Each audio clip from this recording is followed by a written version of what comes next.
21 শতাব্দীর তথ্যযুদ্ধের এই যুগে একটি ক্যামেরা কখনো কখনো একটি ট্যাঙ্কের চেয়েও শক্তিশালী হয়ে উঠতে পারে। একটি লাইভ সম্প্রচার কখনো কখনো একটি রাষ্ট্রের পররাষ্ট্রনীতি বদলে দিতে পারে। একটি অনুসন্ধানী প্রতিবেদন কাঁপিয়ে দিতে পারে ক্ষমতার অলিন্দ। আর এই শক্তির কেন্দ্রে যদি কোনো একটি নাম উচ্চারিত হয়, সেটি নিঃসন্দেহে হলো আল জাজিরা। কিন্তু এই মিডিয়া নেটওয়ার্কের জন্ম কিভাবে? কেন বারবার এর সাংবাদিকরা যুদ্ধক্ষেত্রের টার্গেট হন? কেন বাংলাদেশের মতো একটি দেশের ক্ষমতার করিডোরেও এর প্রতিবেদন কম্পন সৃষ্টি করে? এবং একটি ছোট্ট উপসাগরীয় দেশ কাতারের জন্য এই নেটওয়ার্ক কি শুধু সংবাদ মাধ্যম, নাকি এক বিশাল রাজনৈতিক ঢাল? এই ডকুমেন্টারিতে আমরা এই প্রশ্নগুলোর উত্তরই খুঁজে বের করার চেষ্টা করব। 1990 এর দশকের মাঝামাঝি মধ্যপ্রাচ্যের মিডিয়া পরিবেশ ছিল কঠোরভাবে নিয়ন্ত্রিত। অধিকাংশ আরব দেশেই রাষ্ট্রনিয়ন্ত্রিত টেলিভিশন চ্যানেল জনগণকে সেই তথ্যই দিত যা ওই দেশের সরকার চায়। ঠিক ওই সময়ই 1996 সালে কাতারের রাজধানী দোহা থেকে জন্ম নেয় একটি নতুন চ্যানেল, যার নাম আল জাজিরা। এর পেছনের গল্পটি অনেকেই জানেন না। ব্রিটিশ ব্রডকাস্টিং কর্পোরেটর বা বিবিসি আরব বিশ্বে একটি আরবি সার্ভিস চালু করেছিল, যা কিছুদিন পর রাজনৈতিক চাপে বন্ধ হয়ে যায়। সেই বন্ধ হয়ে যাওয়া প্রকল্পের অনেক সাংবাদিক ও টেকনিক্যাল স্টাফকে নিয়েই কাতার সরকার গড়ে তোলে আল জাজিরা, যেন বিবিসির ধ্বংসস্তূপ থেকে জন্ম নেওয়া এক নতুন, অনেক বেশি সাহসী কণ্ঠস্বর। প্রথম থেকেই আল জাজিরা একটি আলাদা অবস্থান নেয়। তারা আরব নেতাদের লাইভ বিতর্কে আমন্ত্রণ জানায়, বিদ্রোহীদের কথাও প্রচার করে, এমন টপিক তুলে ধরে যা আগে ছিল নিষিদ্ধ। The opinion and the other opinion. এই স্লোগান শুধু মার্কেটিং ছিল না, এটি ছিল আরব মিডিয়ায় এক বিপ্লব।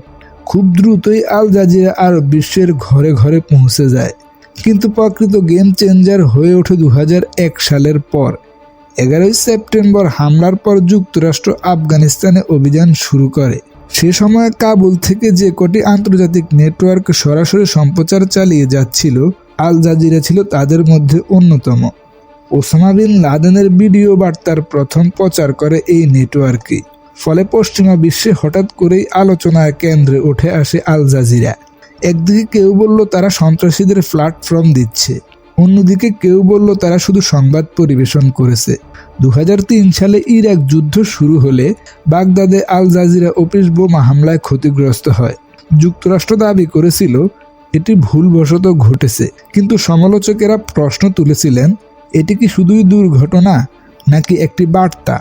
কাবুল থেকে বাগদাদ যুদ্ধক্ষেত্রে বারবার আল জাজিরার সাংবাদিকদের মৃত্যু বা আহত হওয়ার ঘটনা বিশ্ব মিডিয়ায় আলোড়ন তোলে, কারণ তারা প্রায়শই সেই গল্পগুলোই তুলে ধরেছিল যা পশ্চিমা মূলধারার মিডিয়ায় কম দেখা যেত।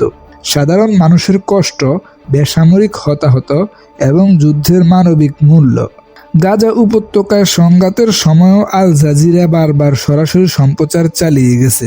অনেক আন্তর্জাতিক সাংবাদিক যখন প্রবেশ করতে পারেননি, তখন তাদের ক্যামেরা ছিল ভিতরে। জেনেরি রাহমাল্লাহ ও গাজা, এইসব নামের সঙ্গে জড়িয়ে গেছে তাদের রিপোর্টারদের রক্তাক্ত স্মৃতি।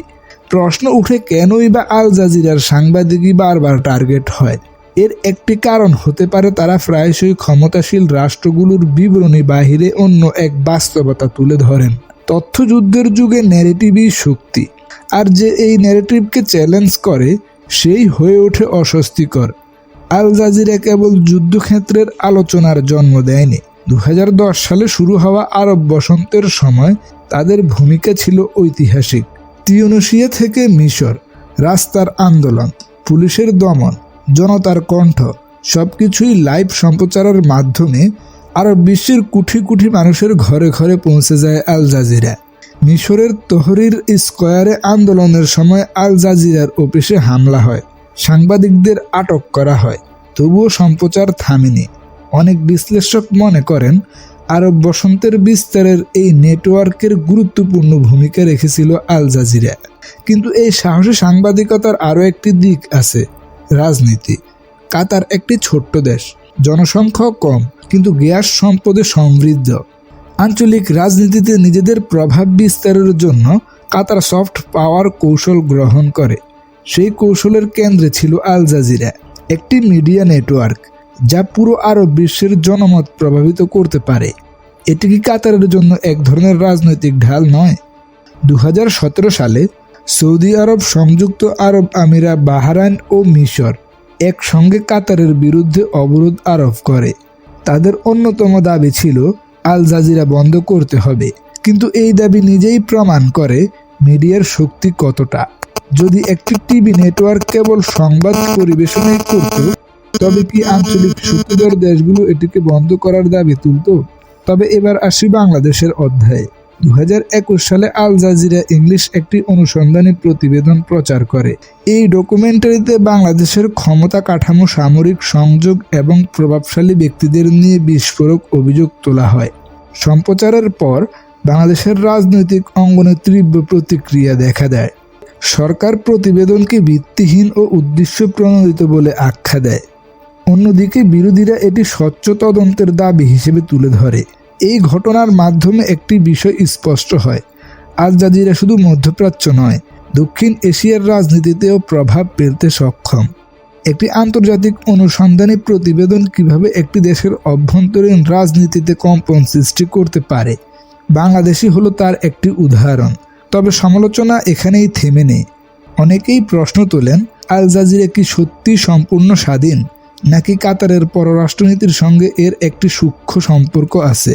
উদাহরণস্বরূপ, কাতারের ঘনিষ্ঠ মিত্রদের ব্যাপারে তুলনামূলক নরম অবস্থান এবং প্রতিদ্বন্দ্বীদের ক্ষেত্রে কড়া সমালোচনা, এই অভিযোগ মাঝে মধ্যে উঠে আসে। কিন্তু এখানেই মুক্ত সাংবাদিকতার দ্বন্দ্ব। কোনো মিডিয়া কি পুরোপুরি নিরপেক্ষ হতে পারে, নাকি প্রত্যেকেরই একটি দৃষ্টিভঙ্গি থাকে? তবে আল জাজিরা অন্তত এমন একটি প্ল্যাটফর্ম তৈরি করেছে যেখানে বিতর্কের জায়গা আছে, যেখানে বিরোধী কণ্ঠ শোনা যায়। স্বৈরা শাসকরা কেন বন্দুকের চেয়েও ক্যামেরাকে বেশি ভয় পায়? এর উত্তর লুকিয়ে আছে ক্ষমতার প্রাকৃতিতে। বন্দুক তাৎক্ষণিক ক্ষতি করে, কিন্তু ক্যামেরা দীর্ঘস্থায়ী প্রশ্ন তোলে। বন্দুক মানুষকে চুপ করায়, কিন্তু ক্যামেরা বিশ্বকে সাক্ষী বানায়। যখন একটি প্রতিবেদন ভাইরাল হয়, যখন একটি ভিডিও আন্তর্জাতিক আদালতে প্রমাণ হিসেবে ব্যবহার হয়, তখন সেটি হয়ে ওঠে ক্ষমতার বিরুদ্ধে এক নীরব অস্ত্র। আল জাজিরার যাত্রা তাই শুধু একটি টিভি চ্যানেলের গল্প নয়, এটি তথ্যযুদ্ধের গল্প, সফট পাওয়ারের গল্প, রাষ্ট্র বনাম সাংবাদিকতার গল্প। বিবিসির একটি বন্ধ প্রকল্প থেকে শুরু করে বিশ্ব রাজনীতির কেন্দ্রে পৌঁছে যাওয়া এই পথ চলা দেখায় মিডিয়া কেবল সংবাদ পরিবেশন করে না, এটি ইতিহাসের গতিপথ প্রবাহিত করতে পারে। আজকের বিশ্বে যখন তথ্যই সবচেয়ে বড় শক্তি, তখন প্রশ্নটি আবার ফিরে আসে, কে গল্প বলবে, কার ন্যারেটিভ প্রাধান্য পাবে? তবে আল জাজিরা সেই লড়াইয়ের এক গুরুত্বপূর্ণ খেলোয়াড়। কেউ আল জাজিরাকে দেখে সাহসী সত্যকথক হিসেবে, কেউ দেখে রাজনৈতিক হাতিয়ার হিসেবে। কিন্তু এ কথা অস্বীকার করার উপায় নেই যে তারা গেম চেঞ্জার।